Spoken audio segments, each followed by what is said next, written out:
Hello, everybody. Dr. Rick Wallace here, dropping in on you. Hope everybody is having an unbelievable start to your day and that you are having a great start to finish to your week. Real quickly, I want to touch on some points that are important for those people who are enrolling or registering or thinking about registering for this weekend's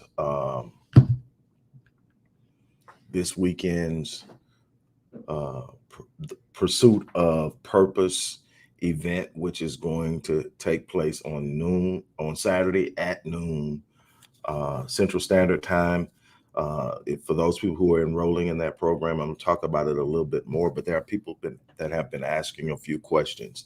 Will it be recorded? Yes. And it will be recorded and hosted privately for anyone who has enrolled in the uh, in for the event. And if you're not able to attend, you will be able to go back and watch the course and then set up a one-on-one Q&A session with yours truly to answer any questions that may come up as you observe what is being taught. Now, at a future point, we will re-release this course for the public, but again, it definitely will not be for 1999. And we'll talk more about that um, moving forward. Uh, Also, real briefly, for those of you who have followed me for a substantial amount of time, you may remember 5 Minutes of Fire. It was my attempt at doing shorter clips for people who are pressed for time, for people who don't have long attention spans, for people who don't want to sit up and listen to 30 or 40 minutes of what I'm teaching, but need something to get their day started or to hold them together or to refer to in difficult moments. That will be coming back starting today. We will be doing daily 5 minute of fire sessions where the content will be 5 minutes or less, and it will touch on some very uh, important topics, issues, and situations that people go through. And hopefully, it will provide you with encouragement, inspiration, and a certain level and sense of empowerment. I just wanted to bring that to you. Now, this is not going to be a long session here. Won't be 5 minutes, I don't think. But it definitely won't be long. I want to get to the point. I want to get through it, and I want to leave you with something that you can use. That's the goal every day: is to come and provide you with not only inspiration and encouragement, but with something you can literally take away from it and apply to your life and get something valuable out of it. It is not simply to hear myself talk. It's not to make other people listen to me. It is to be an impact. It is to be a force in this world that inspires, encourages, and empowers other people. It's what I do in one way or another in my life. It is what drives me. Hello, Queen Chaka. It's always good to see you. It's always a blessing to see someone with such light. Anyway, let's talk right now. I want to talk with you about how I changed my life, how to become the best version of yourself, and what does it require. Um, you could talk about so many things, but I look at my life and I say, okay, there are certain parts of my life that have always been there. I always knew from early on. You're talking to a kid who was reading at 2. Talking to a person who read the entire Encyclopedia Britannica by the age of 10. So a person who had their first published article nationally at 16, 17, 7, 16, 16, I think. Um, and so I've experienced a certain level of success, but there are also these challenges that I went through where I knew that I wasn't living life at the level of my design. I knew that there were some things that needed to be done. I knew that I wasn't what I could be. And I'm at this point now where I'm always leveling up. So I'm never at a point or a place where I'm content. And being in that place doesn't mean I'm in a place of discontent and not happy. It just means that I'm never going to be satisfied where I'm at because my first responsibility is to grow. It is to evolve. It is to become something that I am not and to grow into it. And the key word is I'm growing into myself. I think I shared this with you guys a couple of times, but a while ago, someone asked me, who's my number one hero? Because we were talking about great men of the past, and we were mentioning some huge people from times past. And in religion, you go back and you talk about C.A. Spurgeon, John Wesley. In the Black struggle, you talk about Martin Luther King, Malcolm X, Medgar Evers, Marcus Garvey. If you go into writing, you talk about some other the people who were great writers. You talk about great minds. You think about John Henry Clark. You think about Amos Wilson. You think about a bunch of different people that most people may not know, but that are extremely important to me. We talk about it when someone says, okay, tell me who your number one hero is. I say my number one hero, that person that I look up to more than any other person in this world, is me 3 to 5 years from now. When I look 3 to 5 years down the road and I see the person that I'm becoming, I get excited. When I look 3 to 5 years down the road and I see what I'm capable of, and I literally visualize it, I literally step into that moment and I see the impact that I'm going to have on the world. When I see how the things that I'm doing now are going to lead to things and places that will allow me to really truly change lives at a level that, I'm not currently able to do it at, I get excited about it. So my hero is me 3 to 5 years from now. Why is that important? Because as much as I admire Malcolm X, who probably is in the number 3 spot behind my grandfather, as much as I admire him, as much as I studied, much as I read about him, I am never going to be Malcolm X, no matter how much I try, no matter how much I read, no matter how much I try to emulate him. I'm never going to be Martin Luther King. I'm never going to be Charles Spurgeon. I'm never going to be John Wesley. I'm never going to be any of the people that I look around me and that I admire.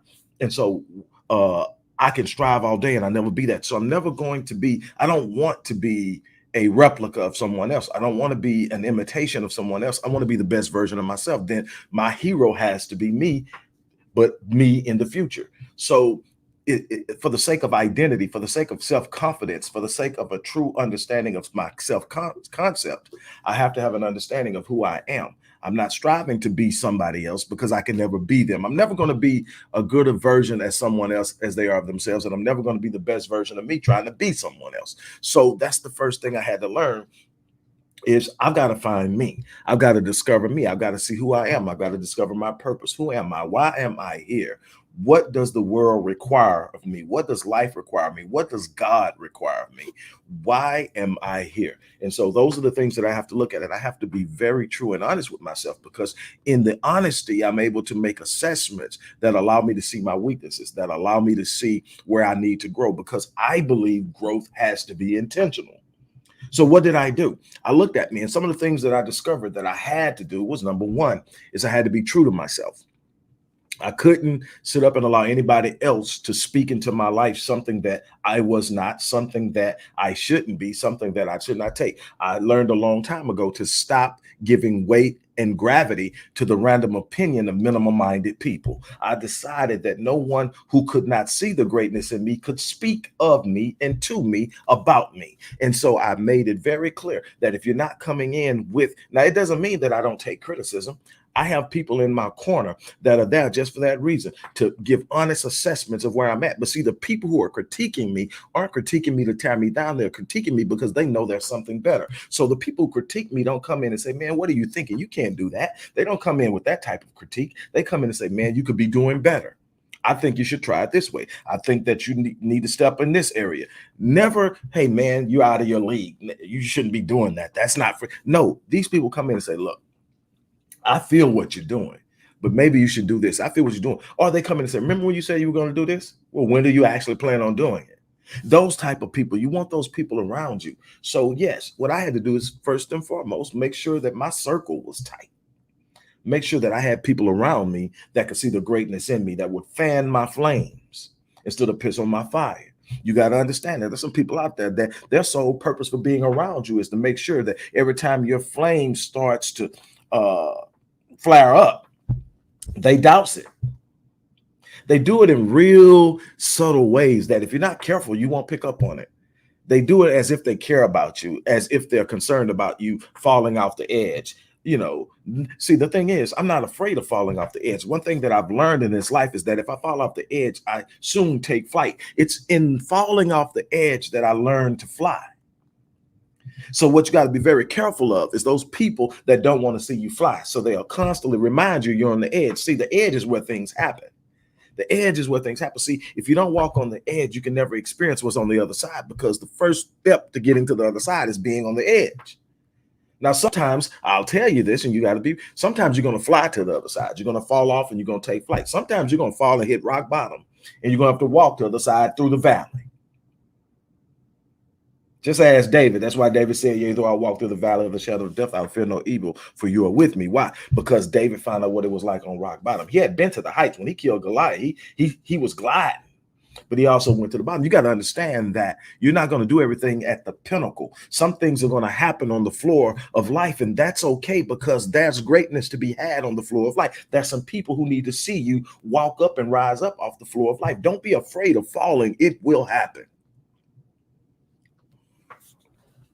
Another thing that I had to do is I had to stop looking outside of me for what was existing only on the inside of me. I had to stop looking on the outside for somebody to come along and be my savior, someone to come along and have all the answers, someone to come along and say, "Hey, I got you on this." What I had to realize is the things that are needed were on the inside. It was the level of confidence that I needed that was only on the inside. There was a level of a knowledge and awareness of my purpose that was only on the inside. I had to discover my purpose. That's why we're going to have this event on Saturday. People can literally sign up, because we're going to show you how to discover your purpose, how to assume your purpose, how to walk in your purpose, how to unleash the potential attached to your purpose, and how to move in life in a way you never moved before. If you don't know your purpose, you can never be truly the fulfillment of what your design is. You should be living life at the level of your design. If you're not, it's because you don't know your purpose. It's because you're wandering aimlessly, trying to discover something that fulfills you, trying to discover something that elevates you. You are going to have to be aware of who you are in order to get there. Here's the thing, and then this is where I'm going to sort of end it. You're going to have to get tired. When I got tired of being leveled off, when I got tired of being on a plateau, when I got tired of being, okay, well, at least I'm not. That's one of the most dangerous places to be, in that place where you're thinking, at least I'm not there. At least I'm not that person. At least I'm not going through this. At least you start justifying your mediocrity. You start justifying being average. You start justifying not being what you could be by looking at people who you, in your mind, see doing worse than you. No, what I had to do is I had to look at it and say, "Hey, I'm tired. I'm tired of being overlooked. I'm tired of being undervalued. I'm tired of being underpaid. I'm tired of being misunderstood. I'm tired of not being fulfilled. I'm tired." And when I got tired of it, and I got tired enough, I started to pursue what was meant for me instead of waiting on it. Like George Bernard Shaw said, those who get on in this world go out into the world, wake up every morning and go out into the world, and they find the opportunities they need to do the things they desire. If the opportunity does not exist, they create it. Stop waiting on it and go out and make it happen. And no, it's not going to be easy. This isn't about a life of ease. I told you that so many times before. This is not about a life of ease. This is about a life of reward. This is about a life of fulfillment. This is about living life at the level of your design, operating in your purpose, leaving your imprint on this world, making your presence felt at a level that when you leave this place, the life that you lived while you were here will speak of you long after you're gone. People say, "Well, how did you get to 46 companies over the course of 30 years?" By pushing, by believing in the vision, by deciding, "Hey, I can see how this can touch lives." It's always been about serving. Everything that I've ever done is about serving someone else, providing someone with something that makes their life better. How did you get to the point where you are about to publish your 25th book? I got there by simply knowing that there was something in me that I needed to express in a way that I left it even when I wasn't there. So this is a type of asset that you create, and it remains out there long after you create it, and it consistently blesses people. You've got to discover your purpose. You got to know why you're here. You got to have something in life that you're aiming for, that you're fighting for, that you're standing for, that you believe in beyond measure, because that's what's going to hold you up. That's what's going to drive you. That's what's going to keep you focused. That's what's going to allow you to make it. There's so many things happening in this life, so many things going on so many different levels. It's easy to get misdirected. It's easy to get misled. It's easy to become overwhelmed. But if you have a sense of your why, your purpose, your destiny, and you focus on that, it will push you through those rainy moments, those storms, those difficult days, because you understand that when you stay focused, when you remain steadfast, there's nothing that can break you, and that you are fulfilling your purpose for your appointment. There's this new saying that's going around, and I'm done, that that the person either understood the assignment or they didn't understand the assignment. And it comes from the little Netflix show. But the idea is, when you understand the assignment, everything starts to make sense. Your purpose starts to explain your pain. Your purpose starts to give you vision and destiny. Your purpose starts to outline what's going on and why. Now everything starts to make sense, because everything now is viewed through the lens of the assignment. So you got to ask yourself, what is your assignment here on earth? Why are you here? You're not here simply to exist. You're not here simply to survive. You weren't meant to sit up and push through life. Poverty is not your lot in life. Suffering is not your lot in life. It's a place that you decided to stop off at, and you haven't moved. It's time to move. All right, I'm going to get off of here. I just had to talk to you about that. Remember, as I always say, I live my life on full. Why?